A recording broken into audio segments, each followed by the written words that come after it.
This interview with Renee Van Ausdal nails so many points of what we've been trying to do with this very podcast.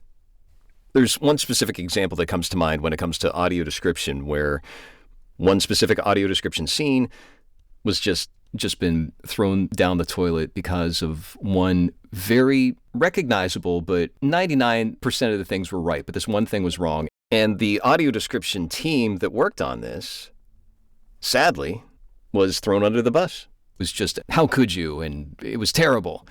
And then on the opposite side, there's something where 1% of the audio description is good, and blind audiences are like, well, at least we have it. And it's this, sighted audiences don't have to put up with that. So it's like, what I love about this interview is that range of being able to recognize, hey, it's not going to be perfect, but it also doesn't have to suck. And here's why. Renee does a really good job of sharing her perspective as an audience member and an advocate. That came through crystal clear with everything. And she talks about when it came to access. I mean, there was one point where she's talking about building a building, and yeah, you don't want to throw on plywood to marble. It's like she helped launch the ideas to get this to where it needs to be. And so, yay. Welcome to the ADNA Presents. This is Roy Samuelson. Today we have Renee Van Ausdal. She is an AD audience enthusiast and advocate. I'm so happy to have you here, Renee. Thank you for joining us. Oh, I'm so excited to be here. I can hear it. What do you love about audio description? That is such a funny question. I know that when you had a couple of other guests on there, they don't know how to answer that. It's sort of like everything, but I just really love stories. And anything that enhances a story for me as someone who is blind, I just appreciate it. It lets me in. I feel more connected to the experience of watching a movie if I have audio description on. I feel less isolated, which I think is something that it's probably a very common feeling for people who are limited in what they can see, unless they have somebody there who is filling them in on what they're missing. So for me, it feels like it's that connection to the thing I'm enjoying. It's an additional connection. Nice. That's beautiful. And I love how that filling in works, whether it's in the audio description track or maybe with someone who you're with. But I can imagine the challenges with that if you're with someone who's filling in the gaps for you, that kind of can affect both of you in ways that maybe you don't want. And audio description can help connect you to, let's assuming, you're with your partner, your husband, or a friend, or whoever, that you're able to both enjoy it in a different way. Could we talk maybe about some specific examples, or is there anything else that you'd like to elaborate on that? Oh, specific examples are great. I would love to talk specifics here. When I'm watching a movie with a friend, and I don't have the audio description on because maybe my friend doesn't realize that they can turn it on, or it's a movie that hasn't had the audio description added yet, I am asking so many questions. And so I feel like when my friend and I are sitting in a room and it's a place where I can ask a question like that, it's not a huge deal. My friend or my husband or whoever it might be is perfectly happy to say, oh, well, this is the part where so-and-so is moving the truck so that the other person can move in, right? Or whatever it is. I don't have a huge problem with something like that. But when I'm with like a bigger group, I don't want to interrupt the whole group. And my friend doesn't want to interrupt the whole group with our little conversation. What I feel like is that audio description does that for us in most places. Like, oh God, I can't even describe how the feeling is of just being frustrated that you're in a big group and everybody else is laughing. And all you've got is sort of I think something funny must have happened feeling. I was just watching with my son, and we didn't have the audio description on. And I felt like with that experience of having that on the TV, because, he had just started and then I walked in and I sat down, I was missing so much. So it was like, okay, wait, let's stop, because we know that audio description is going to help us out here, because I'm not going to be asking you every 10 seconds what just happened. I think there's something about that we can have audio description play that middle role. I love how you said at the very top about the isolate. I don't love that you're isolated. I Oh, love that you use that example of isolation in that, you're tying that also to the big group that you don't want to interrupt the whole group, that there's that position that you're put in for access that puts this awkward social dilemma of I'm missing out and I need to know, and this is going to be really awkward. And so audio description, as you said, you use the word filling in the gaps, that it enhances the story and keeps you connected in a way that keeps you from feeling isolated. That's the part that I love. yeah, there's something about being able to say that you understood the story too, and you are just as much a part of everything that is going on. We don't watch movies just to hear the dialogue. If that was the case, then they wouldn't be the movie that they are, right? The directors and production design and sound and costumes, all of those things, the work is put in there for these movies to become something bigger than just the dialogue back and forth. So I feel like there are a lot of gaps to be filled, and audio description is doing its best to make sure that I am not missing out on those things that actually help move that story into a place where I'm invited to. Have you ever been in a room where you're hearing a story being told, or you're hearing two people talking, and walk out of the room and you realize, oh, they weren't talking about the thing I was talking about, or I was thinking that they were talking about? That can be the experience of audio description. If I watch a movie without it because, it's not available yet, and then I go in and I watch with it, that's how it feels. It feels like, wow, I missed so much. And that feeling makes me excited about good audio description, because it's that piece of the puzzle that I'm missing when I don't get that. This is a really beautiful take on audio description when you talked about being part of the story going on and not just watching movies to hear dialogue. You really nailed the importance of the agenda of audio description. People have traditionally used the expression of, providing access to what's happening on screen, but I think you really filled in the heart of what's happening here, and being able to understand the stories being told. It's a great answer, and I don't think we've had it framed in that way before. I think one of the things that I was really excited about in interviewing you is your approach of audio description, like this example that you just gave right now. This is uncharted. We haven't, I don't believe, had that kind of example shared before so richly. I'm wondering about your work as an enthusiast and an advocate for audio description. If we could start talking a little bit about that. Sure. And when I say advocate, I really do mean that I am that angry old man writing letters. Like I am Abe Simpson on my typewriter or whatever it is. No, I send a lot of emails out to production companies when I can about the audio description experience that I've had. I think that that's a part of the process of making audio description better that people don't realize they can be part of too. When I first lost my vision, I learned that that was something that was even available to me, audio description. So we went as a group in this Foundation for Blind Children. It was a vocational rehabilitation group that I was in. And we went to a movie that had audio description.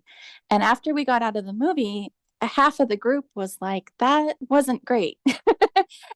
And I won't say which movie it was in case anybody worked on it, but we walked out of there kind of going, wow, okay, yeah, I don't think I understood what was happening.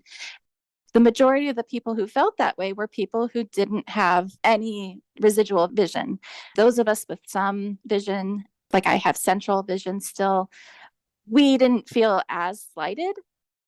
But there were elements of that experience that I realized it's not just me and my experience that matters. It's everybody in the blind community that is experiencing audio description in our own individual ways, because there is so many ways to be blind. And we are all going to have a say, hopefully, in what gets included and what doesn't. The things that were difficult about that particular audio description, the audio description went over dialogue a couple of times.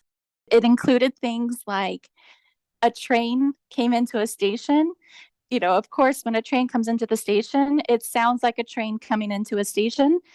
The audio description said a train comes into the station. So it was redundant information. That's very frustrating if somebody interrupts your process of understanding the story to tell you things you already know. And so I just like to make sure that I'm part of the process of letting people know that that's something to be aware of. This was back in 2010. So I know that now that process has become a lot more inclusive, and that now there are people in quality control, all the way from the writing to the quality control to the sound mixing to all of that, that do have more information about what a blind experience is like, because they might be blind as well. Because of where I'm coming from, I went so long with terrible audio description. I feel like I want to be part of the process as well. I want to be part of saying what we're all hoping somebody will say. And we're recording this in 2024, so there's been 14 years of your work in reaching out to these production companies and talking about your concerns when it comes to terrible or not great audio description and the redundancies, the not understanding what's happening, that you've made an impact. Whether or not, I think about the analogy of, as an actor, I audition for jobs. One of the coaches I had used the example of sending out your ships. The idea is that some ships will make it to the destination that you wanted. Some will get sunk by whatever, pirates or whatever. It's like you never know what's going to happen, but you still do the job of shipping out the ships. And it sounds like your work accomplished that. I hope. Well, if there's at least one email that went out there that somebody read, I hope that it was something that they saw my real concern and my passion for good storytelling. And that's really like at the root of what I want people to understand when they're making audio description part of the movie. It really should be there to enhance the story. It should be there to give you clues that move the story along and not stop you in your tracks and tell you things that maybe don't even matter. I've had a few situations where for some reason I always walk out of the movie. I ask my husband and my son, what was the deal with that thing? And they're like, huh? Like whatever it might be. Okay. So I might say like, what was the deal with those cats? And they'll say, what? Like, and I'm like, well, it sounded like it was important. And they're like, no, that was just kind of like a little throwaway joke. Oh, okay. So while it's part of the story and while it's like kind of, that's the whole point, is that there's sort of this non sequitur scene. I think that happens every single time with certain movies as part of the joke, but that also happens in movies where it's not part of the joke. It happens where I walk out of there going, was there a reason that he was throwing his phone towards the woman? And like, what happened with that? I have to get more information after we leave that fills in more of the gaps, because there's almost always something that turns the whole story into something else. If it gets included and you didn't need it, it can turn the whole story into something else. That's the experience that I've had with bad audio, but I don't know that it's happened as much anymore. And it's nice to see that evolve out of, we don't need everything. My word of the year is space, like giving space and getting rid of things that aren't working. I'm recondoing my life, not just like my space physically, but also, right? I love it, unless it gives you joy. Exactly. So like, in a sense, what I'm hearing from you with this storytelling focus, that when those non sequiturs, I'm going to call them unnecessary to the story elements, if they can be thrown in as just like a little blip, it sounds like that would be okay with you. But when you're relying on audio description to tell the story, and there is so much information that you're processing, those extra things that might be unnecessary or a throwaway become as important as other things. And so it can take you out. You use the expression stopping in your tracks, that the story's being moved along. And if you hit that speed bump, then it's not going to enhance the story that you need. Right. I want to be very clear that when I'm talking about those things, that's the old VHS copies that I would get that have the audio description added to them back in the day. That's less often in the movies that I'm seeing now. And I think that the reason for that is because what people are starting to understand is that the audio description doesn't have to explain every single detail. That's one person's experience. That's why we say, we're not a monolith, or if you've met one blind person, you've met one blind person. That experience of wanting to know all the information, I can totally understand that. And with certain movies, I want that too. But with other movies, I want the dialogue to do what the dialogue is doing. I want to allow the dialogue, because good dialogue moves the story along without having to have all these visual cues or pieces of information that come from the setting or the props. For me, a lot of those movies turn into, all I need is just a little bit of like, where are the people sitting? What are they doing? Like, where is this conversation taking place? And then let them go, right? If I hear every time that they take a sip of coffee, that's a little redundant. It's great examples of all of those. And a lot of the focus of our conversation so far has been on film and TV, the entertainment side of audio description. You and I have also talked offline about our experience with live audio description, specifically for award shows. And particularly in the last few years, there's been SAG Awards, there's been the Oscars, the TV Academy, the Emmys, there's NAACP Image Awards that have audio description. And that is becoming not only more common for access, but also being talked about. Could you talk a little bit about your experience with that and the positive takeaways that you've had? The best example I can think of watching something live and getting information, I'll tell you all about the Macy's Thanksgiving Parade, because that was definitely the moment for me that I fully experienced what it was like to be in a room, have things happening, and not feel like I'm out of the loop on stuff that my family was reacting to. We were watching it. I had a moment where I think that it was the Broadway productions that they do. They take them on to the square. There was a Broadway production that was being presented, and my kids are just cracking up. They're just laughing so hard. And I'm like, what is so funny? And they're laughing because I guess that there was somebody being extra goofy on the screen. They just were hamming it up, and the audio description brought that to our attention. And so it was actually like really funny to have that moment with my kids. With the live audio description, I have an assumption that one of the challenges with the audio description team is that they're not included in the actual production as much as they could be.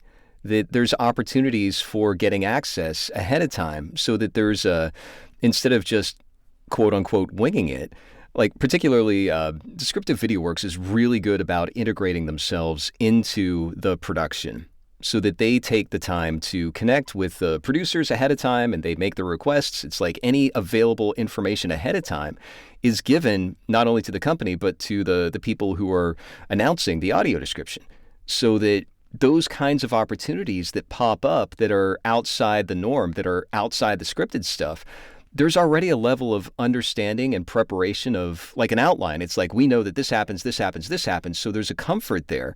It's less of a scramble, so that when those extraneous things happen, there's a freedom there to be able to identify it.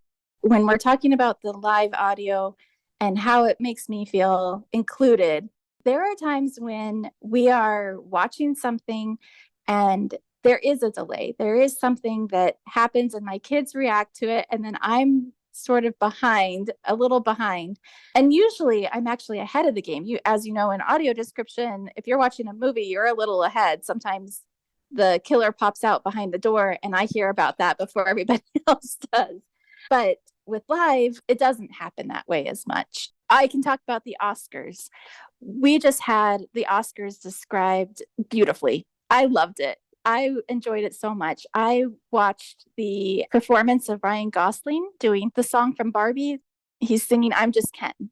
The audio description really understood that this is a moment that should be taken in with a little bit of a wink and a wry smile, I guess, is the way that we've kind of put that, right? Ryan Gosling was up there truly hamming it up, truly getting so involved. And I understood that just as well as my family did when he took the hand of the camera operator, I guess at one point, and kissed it. My kids and I are just cracking up because that's just such a funny moment. I got to be part of a visual thing that I normally wouldn't have. I would have had to been told later about. And that's really the beauty of having those live audio descriptions available, is that we do not watch our movies alone and we don't watch our award shows alone. Those are community experiences.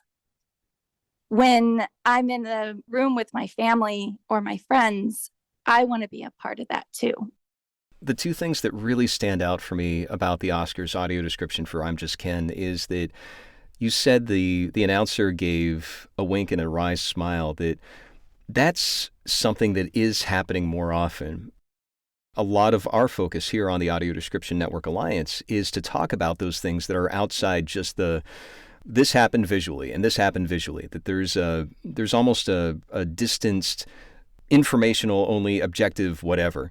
You've used examples in this very interview about the subjectivity of the people on the blindness spectrum who participate in audio description films and TVs. That here's this example of a song from the Oscars where there's this playfulness and this, it may sound super serious, that a blind person might misconstrue I'm Just Ken as being this very almost Les Mis type of performance, which would miss the playfulness and that wink and the smile that I'm assuming you heard that may not have been in the actual words being used.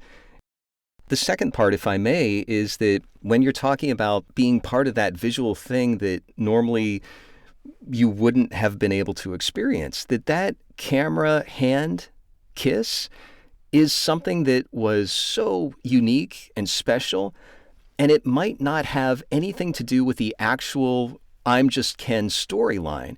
And I think you can do a really good job of distinguishing for our audience on this very podcast the difference between that camera Ken kiss, if I could use the sound alliteration, up against the other example you gave where in the audio description film, there was this one thing that got pushed into you that became part of a plot element. That I think there's a way to give our audience a nuance between the importance of the I'm Just Ken experience versus this other thing that seemed totally random and a blip that became something that kind of anchored your whole story experience.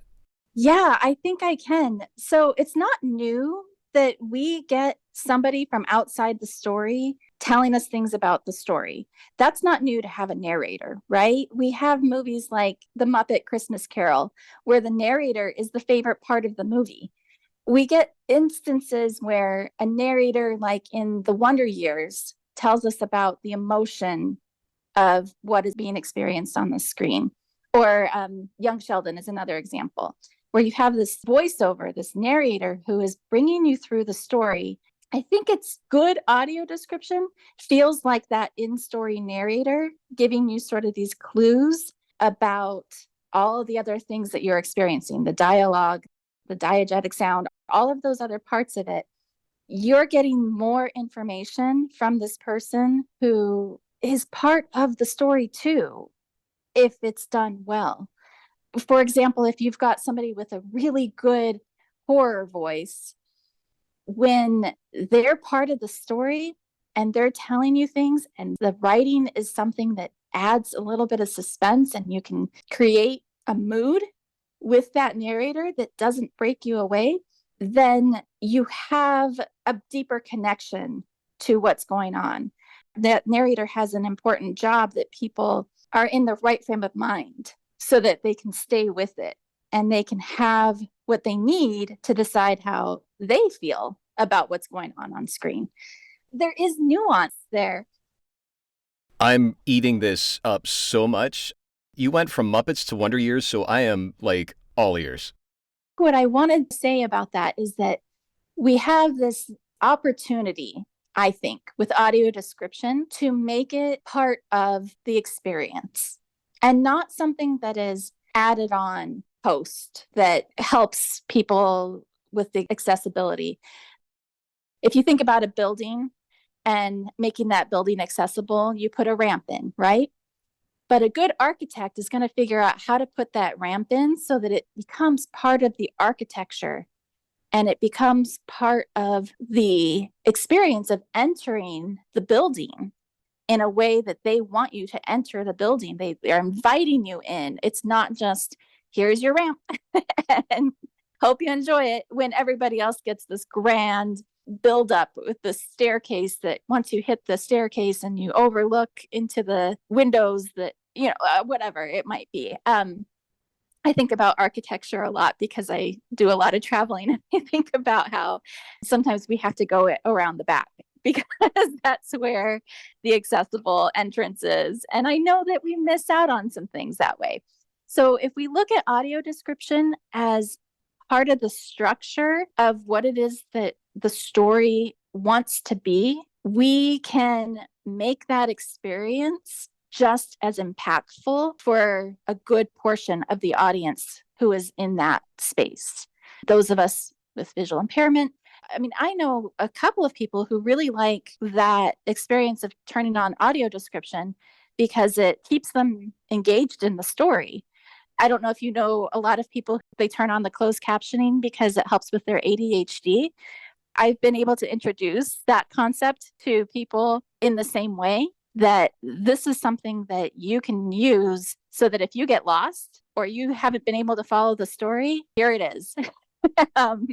I think that's what is great about it, is that we can take what is part of these stories and make them enhanced, not just accessible, but really take them up a level. For all the people who I know who use audio description, we all use it because it gives us access. That's like the main reason.